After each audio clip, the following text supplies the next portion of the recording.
प्रार्थना करें तो ये न कहें कि प्रभु मुझे चंगाई दे। हमें प्रार्थना करनी है ये कहते हुए कि चंगाई हमारा अधिकार है, हमारी विरासत है, ये हमारी है, ये हमारी संपत्ति है और इसे परमेश्वर ने हमें दे दिया है। हम इसके मालिक हैं और ये तो हमारा ही है।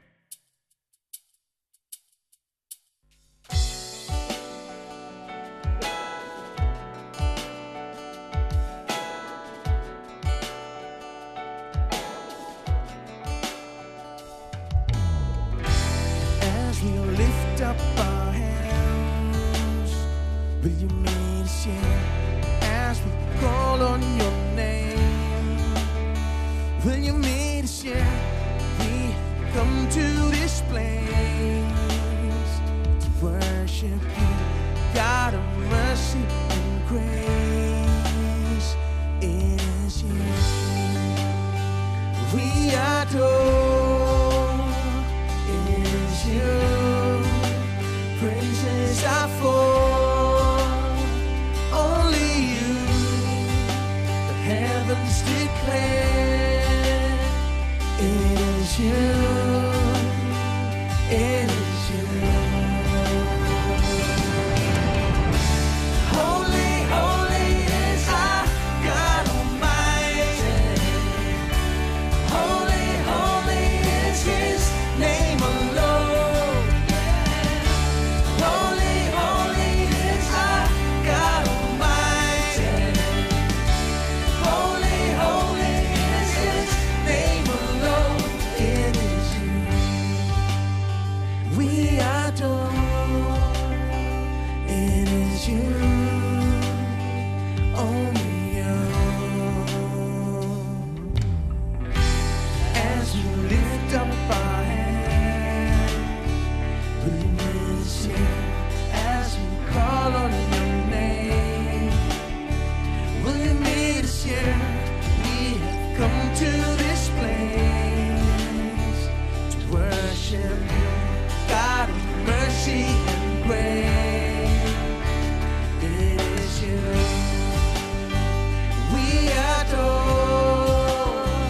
It is you praises are for. Only you, heavens declare. It is you, it is you. Holy, holy is our God Almighty. Holy, holy is His name alone. Yeah. Holy, holy is our God Almighty. Holy, holy is His name alone. As we lift up our hands, as we call on your name, will you visit this place by your mercy and grace? As we lift up our hands, as we call on your name, will you visit this place by your mercy and grace? It is you we adore.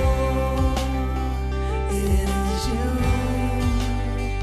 only you.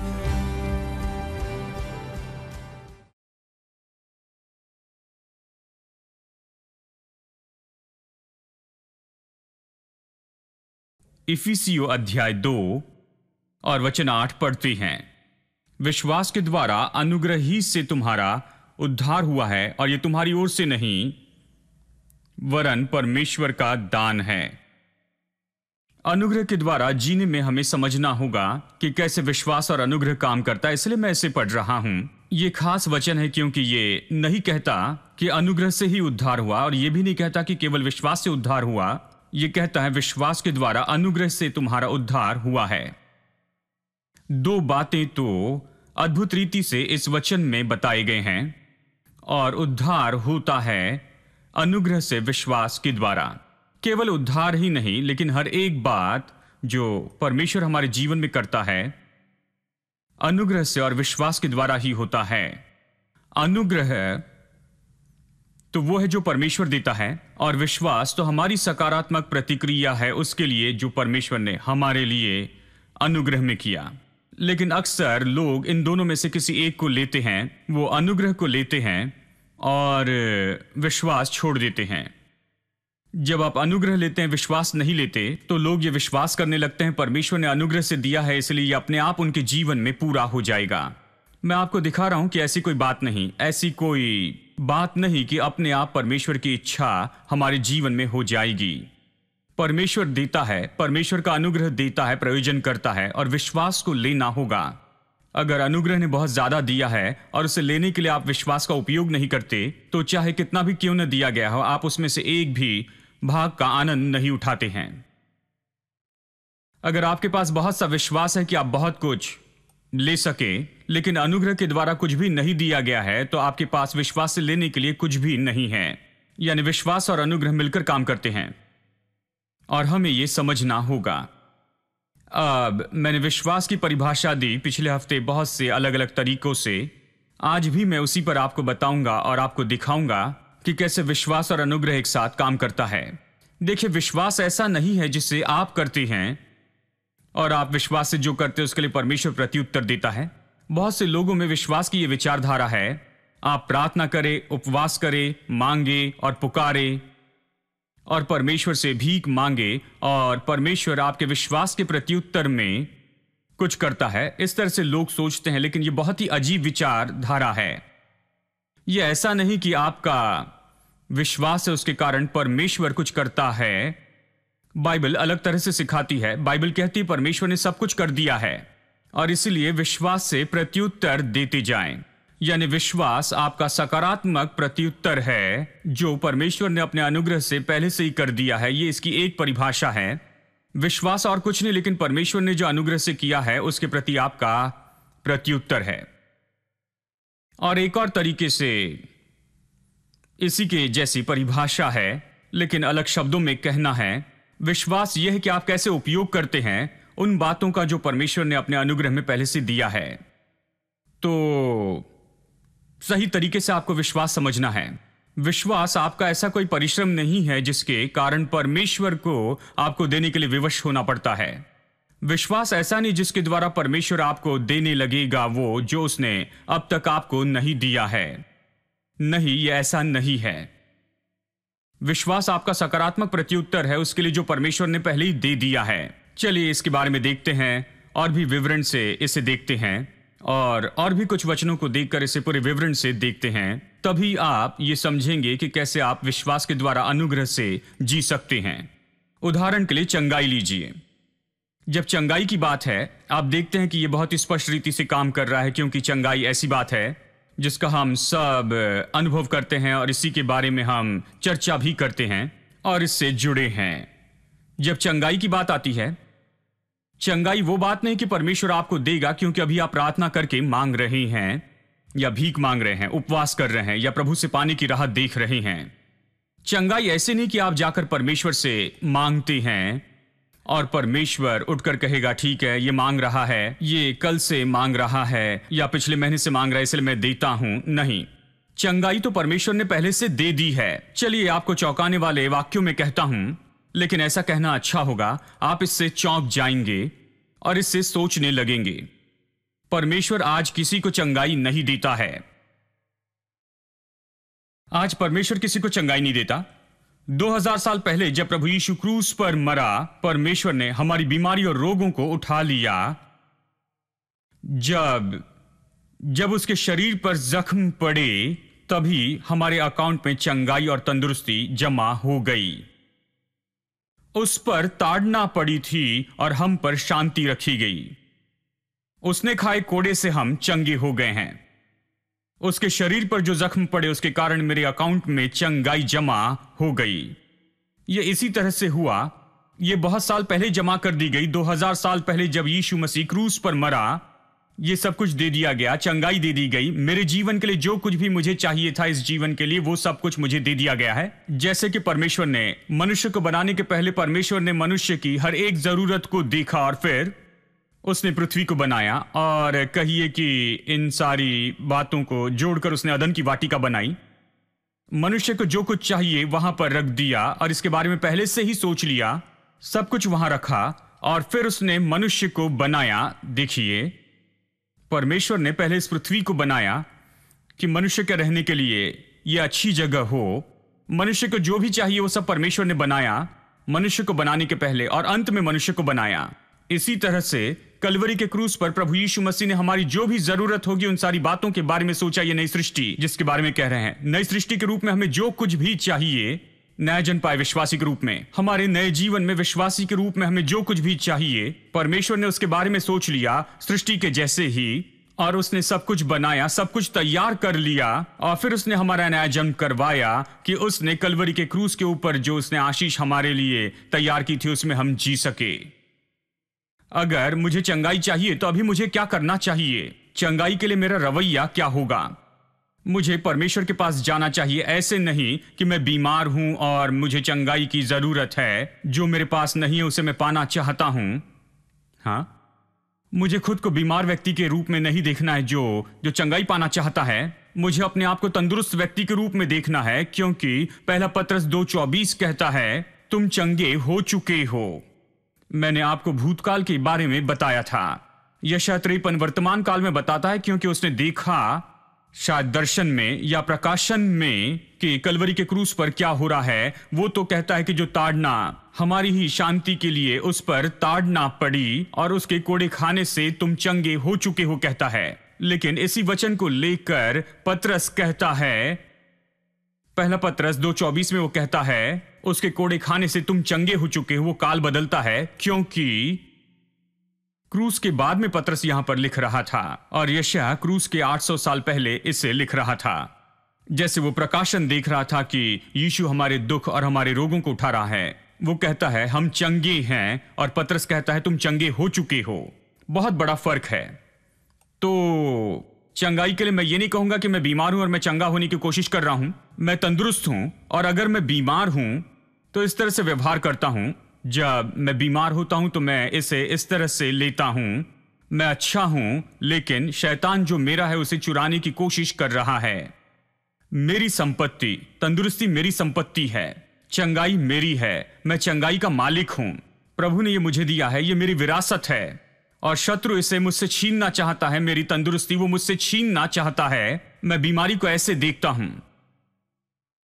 और मैं सोचता हूं इसी तरह से हमें चंगाई को देखना चाहिए और तंदुरुस्ती और ये सारी बातों को ऐसे देखना चाहिए। ठीक है, धन के क्षेत्र में भी इसी तरह से है। जानते हैं, मैं गरीब धनी होने की कोशिश नहीं कर रहा, मैं धनी हूं। और अगर शैतान ने आपके धन को लूट लिया, आपके पास जो कुछ भी था उसने छीन लिया है, तो आपको इसे इसी तरह से देखना होगा। आप कंगाल नहीं है, क्योंकि बाइबल कहती है हालांकि वो धनी था लेकिन फिर भी कंगाल बना कि उसके कंगाल हो जाने से आप धनी हो जाएं। जब वो कंगाल बना तो आप धनी बनाए गए। गरीबी उसके ऊपर में आ गई और संपन्नता आपके ऊपर आ गई। ये जीवन में आपका भाग हो गई। देखिए, यही तो बात है। इसलिए आपको अपने आप को बहुत ही संपन्न व्यक्ति देखना है। संपन्नता को हाथों में पाने के पहले आपके पास में संपन्नता का मन होना चाहिए, जो संपन्नता से भरे हो वैसे ही सोचना चाहिए। तो आप संपन्न व्यक्ति है, शायद आप धन में परेशानी का सामना कर रहे। शैतान ने आपको लूट लिया होगा आपके धन के बारे में, उसने आपकी विरासत के बारे में आपको धोखा दिया है। जो कुछ भी आपका था उसके बारे में उसने लूट लिया। आपको इसका दावा करना होगा, आपको डटकर खड़े रहना होगा, अपने जीवन से, अपने पैसों से शैतान को निकालना होगा, अपने बटवे से निकालना होगा, आपको स्थापित करना होगा आपकी संपन्नता को अपने जीवन में, क्योंकि ये तो आपका अधिकार है, ये आपके जन्म का अधिकार है, ये आपकी विरासत है जो परमेश्वर ने आपको दी है। आपको इसे छोड़ना नहीं है। आमेन। यानी हमें इसी तरह से आगे बढ़ना होगा। मुद्दा तो यही है, हर एक बात, चाहे चंगाई, संपन्नता हो या जो भी हो, ये तो सब कुछ पहले से दिया गया है। हमें जो भी चाहिए वो पहले से दिया गया है। तो सारी बातों के लिए हमारी पहुंच ऐसी होनी चाहिए कि ये तो दे दिया गया है, और इसीलिए हमारी प्रार्थनाएं भी इसी से मिलती हुई होनी चाहिए कि ये तो हमें पहले से ही दे दिया गया है। मैं आपको यहाँ पर कुछ वचनों में से दिखाना चाहता हूँ, आपके मन में सच्चाई को स्थापित करना चाहता हूँ। केवल तभी आप अनुग्रह से जी सकेंगे जब आप इस सच्चाई की सराहना करेंगे और कैसे काम करता है इसे समझ लेंगे। पहले इफिसियों अध्याय 1 वचन 3 देखते हैं। हमारे प्रभु यीशु मसीह के परमेश्वर और पिता का धन्यवाद हो कि उसने हमें मसीह में स्वर्गीय स्थानों में सब प्रकार की आत्मिक आशीष दी है। मसीह में दी है। जैसा उसने हमें जगत की उत्पत्ति से पहले उसमें चुन लिया कि हम उसके निकट प्रेम में पवित्र और निर्दोष हो। यही तो कह रहा है कि परमेश्वर ने हमें सारी आत्मिक आशीष से आशीषित कर दिया है मसीह में। चलिए बाकी सारी बातों को छोड़ते इस वचन में हम फिर से वापस आने वाले हैं और फिर बाकी बातों को देखेंगे, लेकिन इस सच्चाई पर गौर करते हैं। उसने हमें आशीष दी है, उसने भूतकाल में रखा है। इसका मतलब यह है कि ये जो आशीष हमें दी है वो दे दी गई है, हम पहले से ही आशीषित हैं। लेकिन समस्या यह है कि बहुत सारे चर्च, उनके प्रचार, उनकी भविष्यवाणी, उनके गीत, सब कुछ इसी तरह से चलते हैं कि परमेश्वर नीचे आएगा, परमेश्वर ये करेगा और वो करेगा, परमेश्वर 30 दिनों में ये करेगा, 60 दिनों में परमेश्वर करेगा और बहुत ही जल्दी परमेश्वर इसे करेगा। वो इसके बारे में ऐसे ही कहते हैं। बाइबल बहुत ही स्पष्ट रूप में सिखाती है कि वो करने वाला नहीं है, उसने पहले ही कर दिया है। कोई ये कहने वाला नहीं है, जानते हैं, कोई ये नहीं सिखाता। हम कहते ये होने वाला है, कुछ न कुछ होगा आपके साथ में, कुछ न कुछ अच्छा होने वाला है बाद में, अब से कुछ समय के बाद। और बाइबल सिखाती है कि सब कुछ पहले से कर दिया गया है, पहले से दे दिया गया है, और इसलिए हमारी प्रार्थना भी बदलनी चाहिए। जब प्रार्थना करें तो ये न कहें कि प्रभु मुझे चंगाई दे। हमें प्रार्थना करनी है ये कहते हुए कि चंगाई हमारा अधिकार है, हमारी विरासत है, ये हमारी है, ये हमारी संपत्ति है और इसे परमेश्वर ने हमें दे दिया है, हम इसके मालिक हैं और ये तो हमारा ही है। और यही तो प्रार्थना की भाषा पर प्रभाव डालना चाहिए, क्योंकि जब आप ऐसी बातें कहते हैं जो उसके विरुद्ध में है तो ये आपको अविश्वास में लेकर जाते हैं। जानते हैं, आप अपने ही मुंह से अविश्वास की बातें कहते जाते हैं, तो फिर कैसे विश्वास करेंगे कि आप चंगे हो जाएंगे? तो आपको अपनी प्रार्थना बदल देनी होगी। बाकी सारी बातों के बारे में बिल्कुल सब कुछ। देखिए, मुझे याद है मैं एक जगह पर गया था जहां सभा शुरू कर रहे थे और भाई ने प्रार्थना की कि सभा की शुरुआत करे, और शुरुआत ही भयानक थी। वो दुष्ट आत्माओं को बांधने लग गए, वो दुष्ट आत्माओं को डांटने लग गए, वो दुष्ट आत्माओं से निपटने में बहुत ही व्यस्त हो गए। वो सोच रहे थे इस जगह पर दुष्ट आत्मा भरी हुई है, जबकि लोग वहां पर भरे हुए थे। मुझे पता नहीं क्या प्रार्थना कर रहे थे। वो खड़े हुए दुष्ट आत्मा को डांटने लगे, दुष्ट आत्मा को बांधने लगे, उन्हें भगाने लगे और पूरा समय केवल दुष्ट आत्मा से ही बातें करते रहे। मैंने कहा, मेरे प्रभु, ये दुष्ट आत्माओं के बारे में सोचते रहते हैं। बाइबल कहती है दुष्ट आत्माएं हमारे पैरों के नीचे हैं। जानते हैं, अगर वो हैं तो वह हमारे पैरों के नीचे ही हैं और कहीं नहीं हैं। हमें हमेशा इन बातों को याद रखना है और हमारी प्रार्थनाएं इन सारी सच्चाई को प्रकट करने वाली हो कि ये ऐसा ही है। ये वचन तो वास्तविकता है। परमेश्वर कहता है, जहां 2 या 3 मेरे नाम में इकट्ठे हो, मैं वहां पर हूं। इस भाई ने ऐसे काम किया जैसे वो जगह साफ कर रहे हैं ताकि परमेश्वर आ सके। परमेश्वर कहता है, मेरे नाम में जमा हो तो मैं वहां पर हूं। शैतान कुछ नहीं कर सकता है। अगर वो वहां पर है तो शैतान क्या करेगा? वो वहां पर बैठकर बस देखते रहेगा और हमारे जीवन में परमेश्वर की आशीषों के बारे में लालसा करते रहेगा, जैसे अय्यूब के साथ किया था। तो हमें इसके पूरे रवैये को बदलना होगा। हमें इस सारी बात की सच्चाई को जानना होगा कि ये सब कुछ कर दिया गया है, पूरा हो गया है। परमेश्वर कहता है कि मैं वहां पर रहूंगा और इसलिए हम भरोसा रख सकते हैं कि वो वहां पर जरूर है। मुझे याद है कई साल पहले मैं कहीं पर प्रचार करने गया था और ये लोग मेरी राह देख रहे थे और तुरंत वो मुझे एक कमरे में लेकर गए, कहें कि यहाँ पर आइए, हम आपका अभिषेक करके आपके लिए प्रार्थना करेंगे कि आज आप अभिषिक्त होंगे प्रचार के समय। मैंने कहा, अगर मैं अभिषिक्त नहीं हूं तो क्या जल्दबाजी में मैं ऐसे ही 5 मिनट में अभिषेक प्राप्त कर लूंगा? अगर आपको नहीं लगता कि मैं अभिषिक्त हूं तो मुझे क्यों न्योता दिया? मैं पहले से अभिषेक पाया हूं इसलिए प्रचार कर रहा हूं। अगर अभिषेक नहीं पाया होता तो यहां पर क्या करता? मैं आप सबके सामने खड़े रहकर प्रचार नहीं करता। देखिए, अगर मैं अभिषिक्त नहीं हूं तो यहां पर खड़े रहकर जो भी मैं कर रहा हूं वो बिल्कुल नहीं कर सकता हूं कि आपको प्रचार करूं और प्रचार करूं उन लाखों लोगों को जो टेलीविजन के माध्यम से देख रहे हैं। अगर मैं अभिषिक्त नहीं हूं तो मुझे ये नहीं करना चाहिए। मैं विश्वास करता हूं मैं अभिषिक्त हूं, क्योंकि परमेश्वर जब किसी व्यक्ति को बुलाता है तो वो इसे करने के लिए उसका अभिषेक देता है। देखिए, बाइबल ऐसे ही तो बताती है, बुलाया गया और अभिषेक पाया, इसलिए मैं ऐसे करूंगा। अगर आपको लगता है कि मैं अभिषिक्त नहीं हूं और मुझे 5 मिनट की प्रार्थना में मिलेगा क्योंकि आपने मेरे ऊपर हाथ रख के प्रार्थना की है, आप अभिषेक देंगे तभी मैं प्रचार करने के लिए अभिषेक पाऊंगा?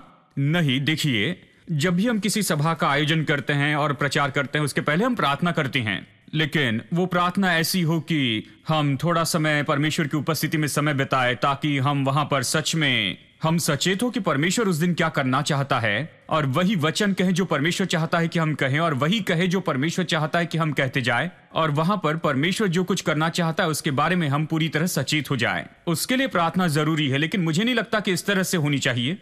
अभिषेक दे दिया गया है, हमारा अभिषेक हुआ है, मेरा अभिषेक हुआ, आपका अभिषेक हुआ। बाइबल कहती है आप में अभिषेक है जो आपको सारी सच्चाई बताता है, सारी सच्चाई आपको सिखाता है। ठीक है, यानी ये बात है कि हमारे पास है, लेकिन मसीह लोगों में समस्या यह है कि वो सोचते हैं कि ये सारी चीजें उनकी नहीं हैं। अभी इस समय ध्वनि लहरें यात्रा कर रही हैं, वीडियो वेव्स यात्रा कर रही हैं। आप उसे ऐसे नहीं ले सकते, आप इसे ऐसे ही नहीं ले सकते। आपको उसको पाने के लिए रिसीवर लगेगा, और उसका रिसीवर है टेलीविजन या रेडियो या जो भी चाहिए कि पकड़े कि वहां पर क्या हो रहा है। जैसे आप टीवी यहां पर लेकर आते हैं और सेटअप बॉक्स लगाते हैं या रेडियो लाते हैं, तो तुरंत ही वहां पर हवा में जो तरंगे हैं उन आवाजों को आप कैच कर सकते हैं। अगर ट्यून करे तो आप उसे पकड़ पाएंगे, और जब उसे ट्यून करता है, जब ऐसे करता है तो वो कहता है ओ अभी वो गाना बजा रहे हैं। वो अभी नहीं बजा रहे हैं, दिन में 24 घंटे बजा रहे हैं, लेकिन अभी आप उनके साथ जुड़े हैं। आपको लग रहा है कि वो अभी बजा रहे हैं, वो आपकी राह नहीं देख रहे थे कि आप टीवी लेकर आए और ट्यून करते जाएं कि वो बजाना शुरू कर दें। नहीं, वो 24 घंटे इसे बजा रहे हैं। अभी अभी आप उसके साथ ट्यून हुए हैं, और अभी आप इन बातों में आकर जुड़ गए हैं। जानते हैं, देखिए इस तरह से जब आप परमेश्वर की ओर से प्राप्त करते हैं चंगाई या आपको जो कुछ भी चाहिए, ये ऐसा नहीं कि परमेश्वर ने अभी अभी उसे बनाया और वो आपको दे रहा है। नहीं, उसने पहले से ये दे दिया है। वो वहां है, आपका इंतजार कर रहा है, आपके लिए वहां पर रखा गया है। यह आपका है जिसके लिए प्रयोजन किया गया है। आप बस उसमें अभी ट्यून हो जाइए और आप इसे ले लेते हैं। आपने इसे अभी खोजा, अभी इसके बारे में सुना, इसके बारे में आप में विश्वास आया, आपने विश्वास किया और आपको मिल गया। यह ऐसा नहीं कि परमेश्वर ने अभी अभी इसे दिया है। देखिए, एक भाई ने इस तरह से कहा, प्रभु हे प्रभु, स्वर्ग को फाड़ कर अभी इसी समय नीचे आ जा। मैंने कहा यह कैसी प्रार्थना है जी? ये यशायाह में है। ये लोग बाइबल के ये वचन बहुत अच्छे से जानते हैं। उसने कहा ये यशायाह में है। हाँ, ये यशायाह में है कि प्रभु स्वर्ग को फाड़ दे और नीचे आ जा। तो वो अपेक्षा करते हैं उनके हर एक पेट दर्द के लिए परमेश्वर स्वर्ग को फाड़ कर आएगा और नीचे आकर उसे चंगाई देगा। मैंने कहा 2000 साल पहले उसने स्वर्ग को फाड़ दिया और वो नीचे आया और हमारे मध्य में रहा, और फिर क्रूस पर मरा, फिर जी उठा और फिर से स्वर्ग फाड़ कर वापस गया और पिता परमेश्वर की दाहिनी ओर बैठा है। क्या आपने इसके बारे में सुना? उन्होंने कहा वो क्या? उसकी और उन्होंने कोई भी ध्यान नहीं दिया। लेकिन वो चाहते हैं कि परमेश्वर हर समय स्वर्ग को फाड़ कर नीचे उतर आए। जब भी आप परमेश्वर को पुकारे तो वो स्वर्ग को फाड़ कर ऐसे नीचे आने वाला नहीं है। वो अभी कुछ भी नहीं करने वाला है। उसने जो कुछ भी करना था वो सब कुछ पहले ही कर दिया है। जो कुछ भी आप मांग सकते हैं उन सभी बातों से बढ़कर उसने पहले ही कर दिया है। अब उसके लिए कोई कारण नहीं है कि वो उठ खड़े हो और कुछ भी करने लगे। आपके लिए सब कुछ पहले से कर दिया, पूरा हुआ। बाइबल यही तो सिखाती है। इसलिए कहता है उसने हमें आशीष दी है, हर एक आत्मिक आशीष से। आइए सब लोग कहें, उसने हमें आशीष दी है हर एक आत्मिक आशीष से। उसने पहले दे दिया है। अगर उसने पहले दे दिया है तो जो उसने पहले दे दिया उसके बारे में आप जाकर मांगते रहे। कहिए अगर मैंने आपको कुछ दिया और आप कहे क्या मुझे आप ये देंगे? मैंने अभी अभी तो आपको ये दे दिया है। मैं मनुष्य, अगर आप मुझसे ये कहेंगे तो मैं गड़बड़ी में आ जाऊंगा। मैं सोचूंगा शायद मैंने ही कोई गलती कर दी है। क्या मेरे पास दिमाग है? मेरा दिमाग सही जगह पर है? यहां पर मुझ में गड़बड़ी है या फिर आप में कुछ गड़बड़ी है? अगर परमेश्वर गड़बड़ी में आ जाए तो बहुत ही भयानक रीति से वो होगा। स्वर्ग में बड़ी गड़बड़ी होगी मसीह लोगों की प्रार्थना के द्वारा, क्योंकि जो कुछ भी पहले से दिया गया है वो तो ऐसे दिखा रहे हैं कि वो तो उनका है ही नहीं, और वो कह रहे दे दे दे, आज ही दे दे प्रभु, नीचे आ जा, स्वर्ग को फाड़ दे। ये बड़ी गलती है। परमेश्वर ने ऐसा महत्वपूर्ण काम कर दिया है, अद्भुत काम किया है। उसने अपना काम पूरा किया है। जो कुछ उसने दिया है उसे पूरा कर दिया है। जो दे सकता था वो सब दिया है। आज हमें यही चाहिए कि उसने जो कुछ हमें दिया गया है उसकी हम सराहना करें, और जो उसने पहले से दिया है विश्वास से हमें उसे ले लेना है। Love the Lord your God with all your heart, with all your soul, with all your mind, with all your strength. Love the Lord your God with all your heart, with all your soul, with all your mind, with all your strength. With all your heart,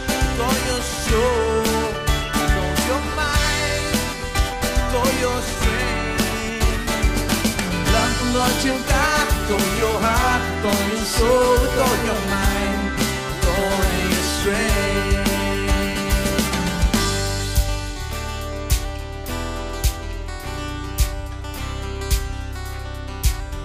I will serve you.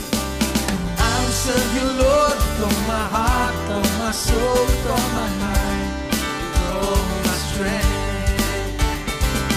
I will serve you, Lord, with all my heart, with all my soul, with all my mind, with all my strength.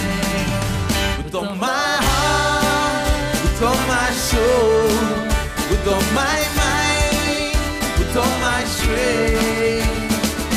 I will serve you, Lord, with all my heart, with all my soul, with all my mind, with all my strength.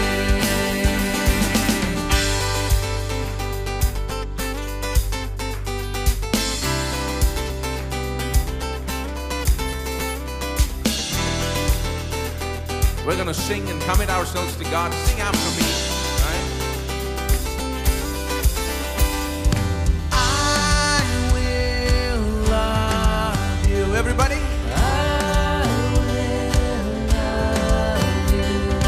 I will praise you. I will praise you. I will serve you. I will serve you. I will trust you, Lord, with all my heart, with all my soul, with all my mind, with all my strength, with all my heart, with all my soul, with all my mind, with all my strength. I will love you, Lord, with all my heart, with all my soul, with all my mind, with all my strength. I will love you, Lord, with all my heart, with all my soul, with all my mind. Say one more time. I will love you, Lord. I will love you, Lord, with all my heart, with all my soul, with all my mind.